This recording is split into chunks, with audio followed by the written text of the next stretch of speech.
Liza Unity FPSO arrives off the shore of Guyana.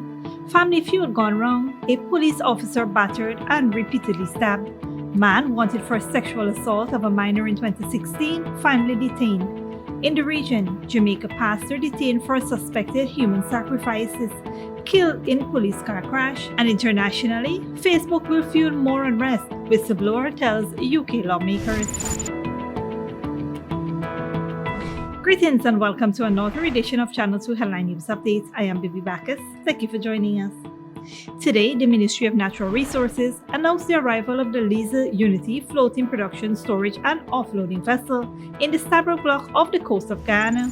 According to the ministry, the vessel arrived in Guyana's waters after traveling for about 53 days and more than 11,000 nautical miles from Singapore. Production manager for ExxonMobil Guyana, Mike Ryan, in a press statement said, quote, "I'm so proud of the Unity team. The sail itself is long. The advent of COVID-19 was challenging, but the team was resilient and pushed through and delivered a beautiful FPSO that's here in Guyana.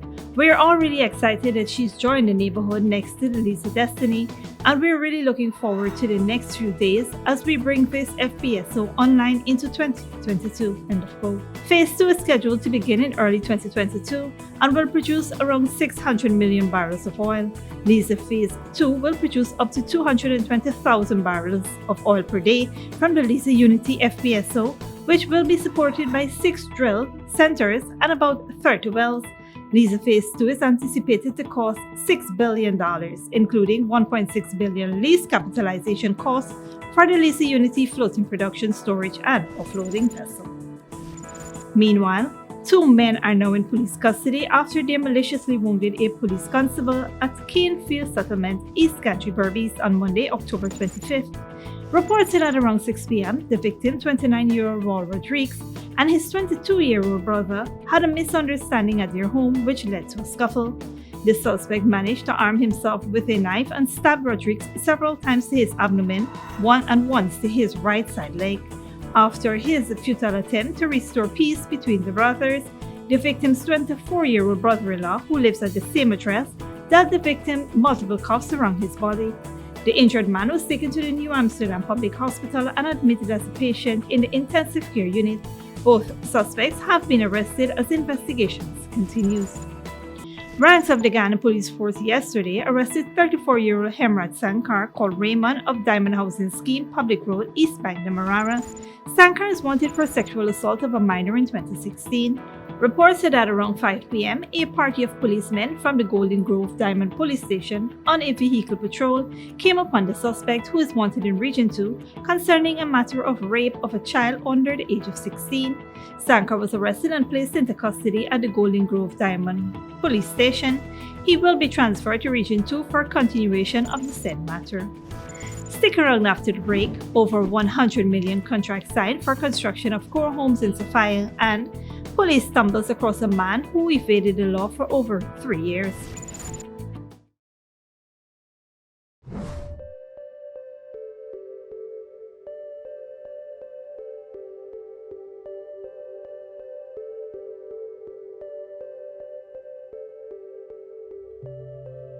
Good girl forget things.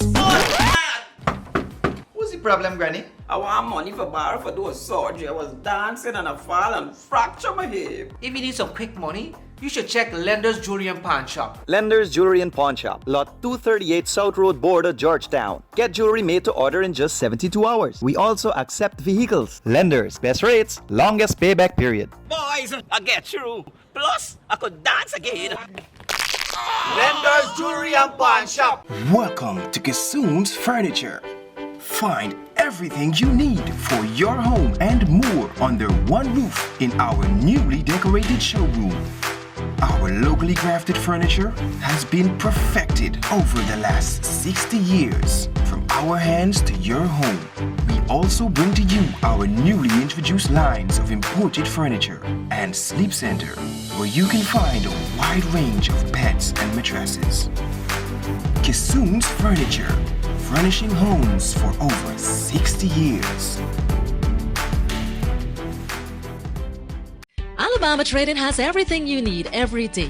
The best brands at the lowest prices. And right now, you can save much more on a larger range of food products and everyday essentials. Choose from our extensive array of fresh and packaged food items. Plus, there's a huge variety in ladies' handbags and accessories, children toys, backpacks and school bags, bicycles, rugs, outdoor and indoor furniture, cleaning and sanitizing products, and so much more. Alabama Trading. Better products, better prices. When you need money and you gotta get it fast, Creative Jewelry and Pawn Shop is the place for that confidential transaction in a quiet and secure location. You'll get the highest value per pennyweight for your gold and also enjoy the lowest interest rates and longest payback period too. Yes, for that instant transaction to solve a pressing financial problem. That Creative Jewelry and Pawn Shop, 4-6 Boyle Place, that's between the Ministry of Housing on Brickdam and White Castle Fish Shop, be your first and only choice. Creative Jewelry and Pawn Shop, safe and sound, solid and secure, always there for you. Telephone 231-7878 and 223-8955. Smart Minds Educational Institute, offering preschool, nursery, and primary levels. Finally, a school that is every parent's dream. Located at 69 Crow Street, offering academic excellence, trained qualified teachers, small class sizes, personalized gear, and one-to-one attention for your little ones. At Smart Minds, register for full-time or evening classes, daily practice pass exam papers for proficiency at the grade 2, 4, and 6 assessment, and CXE exam preparedness. Or join our Becca Phonics reading and writing program. So if your child is for preschool, nursery, or primary level, come to Smart Mind, located at 69 Street, or call 231-4885 or 600-9229 to enroll now.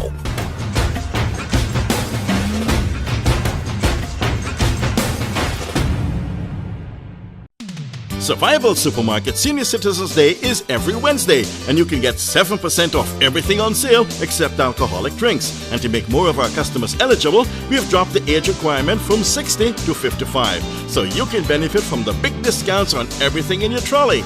Yes, Survival Supermarket Senior Citizens Day gives you 7% off every Wednesday, if you're 55 and older, of course. Just walk with your ID card as proof of your age, and then shop, shop, shop at Survival Supermarket.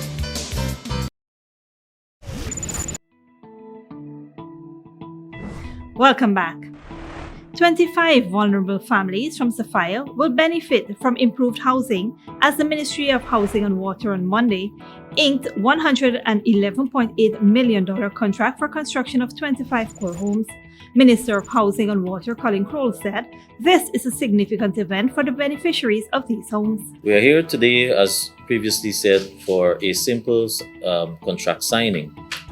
But while the exercise is a simple one, the beneficiaries and the persons who are waiting to benefit from this program are ones who are looking forward eagerly for us to successfully implement this project. The Adequate Housing and Urban Accessibility Program is one of the projects that you have heard us mention early in the year that we have paid some direct attention to have it moving. And I'm particularly pleased that you would have seen or you would have engaged in contract signing probably within the last 3 months frequently, and we are here again. So today we have the signing for the construction of the core houses at Sapphire. A $25 million contract for the installation of streetlights at Parfait Harmony on the west bank of the Marara was also signed. During his charge to the contractors, Minister Crowell highlighted the importance of the project, which seeks to improve the standard of living of low-income families. For the contractor who will be involved in the courthouse, you have a precedence. I mentioned that we are on track with the other area in Parfait, which is another contractor, and they're moving well, and so you have a path to follow. So remember, there are persons who are waiting to benefit from this program. Those persons have been identified already. And so I want to ask you to follow all the guidelines, ensure that you engage our technical staff if you're having difficulties, and to ensure that we have timely delivery of this project. The project falls under the Inter-American Development Bank funding for Adequate Housing and Urban Accessibility Program, which is being executed by the Central Housing and Planning Authorities.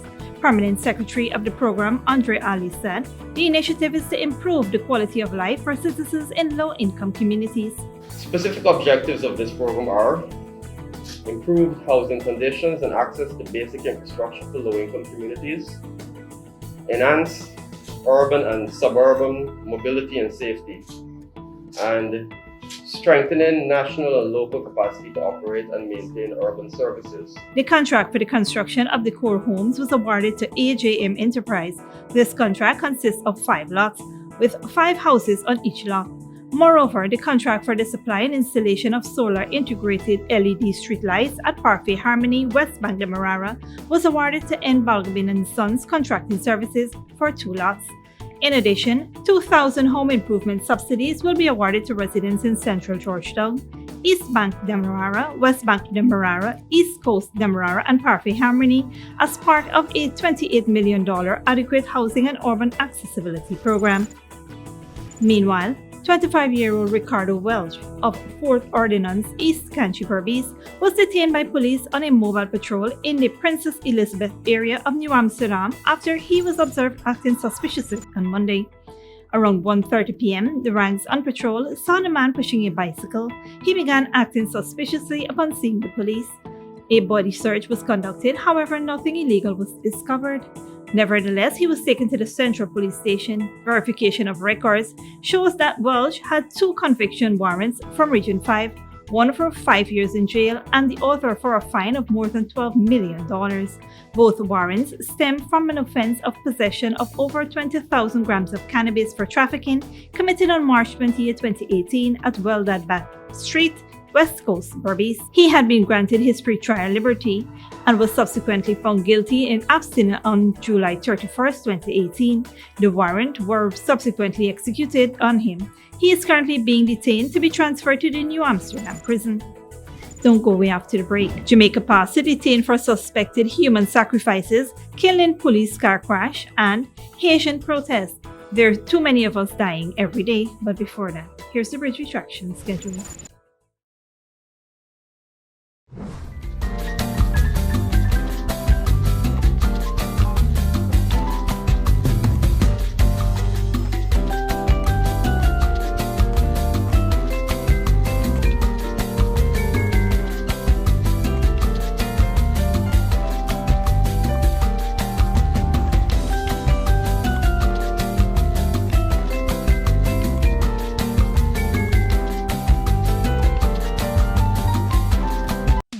Survival Supermarket Senior Citizens Day is every Wednesday, and you can get 7% off everything on sale except alcoholic drinks. And to make more of our customers eligible, we have dropped the age requirement from 60 to 55, so you can benefit from the big discounts on everything in your trolley. Yes, Survival Supermarket Senior Citizens Day gives you 7% off every Wednesday. If you're 55 and older, of course. Just walk with your ID card as proof of your age, and then shop, shop, shop at Survival Supermarket. When you need money and you gotta get it fast, Creative Jewelry and Pawn Shop is the place for that confidential transaction in a quiet and secure location. You'll get the highest value per pennyweight for your gold and also enjoy the lowest interest rates and longest payback period too. Yes, for that instant transaction to solve a pressing financial problem. That Creative Jewelry and Pawn Shop, 46 Boyle Place, that's between the Ministry of Housing on Brickdam and White Castle Fish Shop. Be your first and only choice. Creative Jewelry and Pawn Shop, safe and sound, solid and secure, always there for you. Telephone 231-7878 and 223-8955.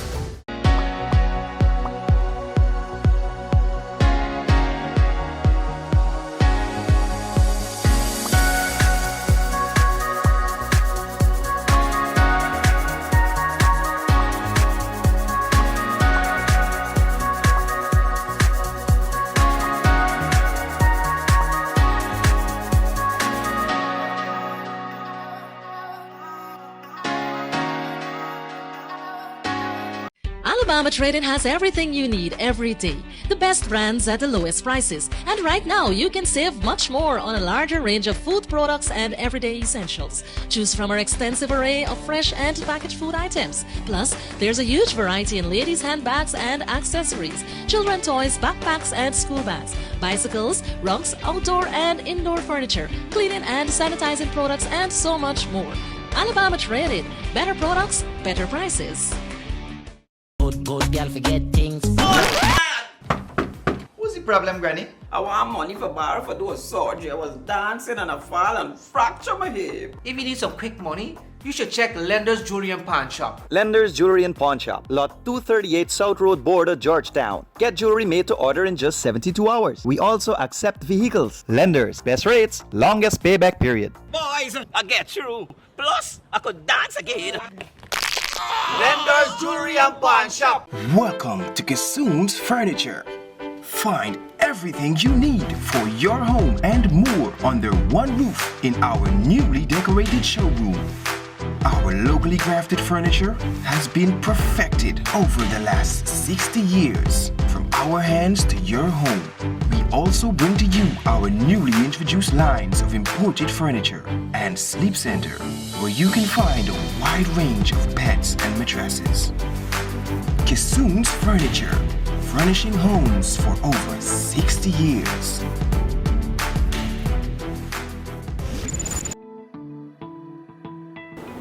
Welcome back. Now we take a look at news in the region and around the world. On Monday, a preacher in Jamaica who was accused of participating in human sacrifices was killed in a police car accident. Kevin Smith, the head of Pathway International Kingdom Restoration Ministries, died while being transferred from Montego Bay to Kingston to face accusations related to alleged ritual killings. The police were alleged to be transporting Smith and other suspects in two cars, one of which toppled, killing Smith and injuring two additional cops. Stephanie Lindsley, Senior Superintendent of Police in Jamaica, said authorities are still unsure about what transpired. But we know so far that two vehicles were traveling to Kingston, taking the two suspects from St. James in the incident last week involving the church leader and another member.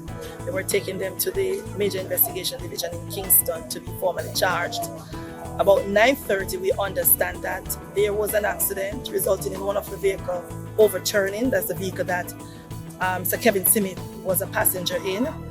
At the end of it, he sustained serious injuries and he was taken to the Liza Hospital, where he was pronounced dead by the doctor on duty.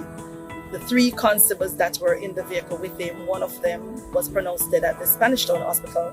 The other two are in critical condition, and as we speak, they are currently undergoing treatment. So we are here now, hoping that they make a full recovery. Smith's death is the most recent in a series of violent and traumatic incidents involving Pathway International. On October 17, police were called to the organization's Montego Bay Church after a member reported being stabbed as part of a ceremony. A terrible shootout erupted and one individual was killed. Later, police entered the church and discovered two bodies, a man with gunshot wounds and a lady with her throat slit. They also discovered an injured man who claimed to have been stabbed and was shot as part of a ritual. The observers spoke with an unknown individual who identified herself as a church member and claimed to have witnessed the woman's throat being slit. The police detained 42 members of the congregation, including Smith. However, the vast majority were ultimately released. Meanwhile, in Haiti, there is still no word on the fate of American and Canadian missionaries who were kidnapped by a gang in Haiti. Meanwhile, a general strike has crippled the country's capital, Al Jazeera's Rob Reynolds reports. A general strike gripped Haiti's capital on Monday. Streets normally choked with traffic were practically empty. The usually bustling outdoor markets were mostly deserted. Haitians say the strike is one way of demonstrating their disgust and frustration with widespread crime, gang violence, a fuel shortage, and government paralysis. There's too many of us dying every day, and no solution. We want to have a better future. We want to have a better tomorrow. We don't want to live like slaves. This woman said the strike prevented her from getting to her job in another part of the city. I have to feed my family. If I stay home, what will I feed my kids? I have to go on the street to find something. The shutdown hurts impoverished Haitians, many of whom live from hand to mouth every day. Schools and shops were also shuttered. At this neighborhood clinic, the proprietor said severe shortages of medicine left him unable to help people in need. They are sick. They cannot come. If they come, I cannot do nothing for them because they don't have medicine. I cannot get medicine. Fuel shipments have been blocked from reaching the city by gangs, and most petrol stations are closed. These people are waiting on the chance that this station will get some supplies. Local journalists reported that 3 liters of fuel costs upward of $20 US. Outside the Haitian Ministry of Justice, a small group of demonstrators protested, pounding on the locked steel door with rocks. Meanwhile, there's still no word on the fate of 17 U.S. and Canadian missionaries kidnapped by a gang more than a week ago. The FBI is assisting Haitian authorities in the case. The gang has threatened to kill the hostages, including young children, unless a $17 million ransom is paid. In the U.S. hometown of one hostage family, people gathered to pray for their release. Haitians are seeking deliverance, too, from their country's many desperate problems. We need the rich country, the people who are living other places, other seas, they have to help Haiti. A cry for help from a nation spiraling into mayhem. Rob Reynolds, Al Jazeera, Port-au-Prince. And internationally, Facebook Incorporated will fuel more violent unrest around the world unless it stops its algorithm from pushing extreme and divisive content. Whistleblower Francine Hargan has told a British parliamentary committee. With a focus on the US, the company was willfully blind to its impact on many markets where a lack of local language staff meant it often failed to understand the toxic or dangerous nature of messages on its platform, she says. Al Jazeera's Rory Challenge reports. Frances Haugen says she never wanted to be a whistleblower. But since leaving Facebook with tens of thousands of internal documents earlier this year, her alarm call has been heard around the world. October the 5th, US Congress. October 25th, the UK Parliament. A message that is deeply critical of the way Facebook is run. Mark Zuckerberg has unilateral control over 3 billion people, right? There's no will at the top to make sure these systems are run in an adequately safe way. The systems Frances Haugen is most concerned about are the algorithms promoting content to users of the social media giant. I've seen lots of research that says that kind of ranking, engagement-based ranking, prioritizes polarizing, extreme, divisive content. It doesn't matter if you're on the left or on the right, it pushes you to the extremes, and it fans hate, right? Anger and hate is the easiest way to grow on Facebook. She says it's a system that's being abused. There's something called virality hacking, where you figure out all the tricks on how to optimize Facebook. And good actors, good publishers, are already publishing all the content they can do. But bad actors have an incentive to play the algorithm. Facebook executives know this, says Frances Haugen, but the reason they haven't changed the algorithm is money. They think user engagement would decline and with it ad revenues. I think there is a view inside the company that safety is a cost center. It's not a growth center, which I think is very short term in thinking. US Congress and regulators are investigating Facebook's part in the deadly storming of the US Capitol. An independent report commissioned by Facebook said it failed to stop the platform being used to incite ethnic violence in Myanmar. So Ms. Haugen believes there's a real world cost in lives. I have no doubt that the events we're seeing around the world, things like Myanmar and Ethiopia, those are the opening chapters, because engagement-based ranking does two things. One, it prioritizes and amplifies divisive, polarizing, extreme content, and two, it gets hyper-concentrated in 5% of the population. And you only need 3% of the population on the streets to have a revolution. Facebook says much of the reporting is based on a false premise. Yes, we're a business and we make profit, they say, but the idea that we do so at the expense of people's safety or well-being misunderstands where our own commercial interests lie. The truth is we've invested $13 billion and have over 40,000 people to do one job: keep people safe on Facebook. but with a consortium of news organisations going over the thousands of pages of leaked internal memos, Facebook's crisis isn't over yet. Rory Challens, Al Jazeera. Okay, and that's it for today's regional and international news. Here now is your 3-day weather forecast.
And that is it for this edition of Channel 2 Headline News Updates. Tune in on Wednesday at 7 p.m. for another episode. Be sure to subscribe, like, and follow us on Facebook and YouTube. Until then, please take care of yourself and each other.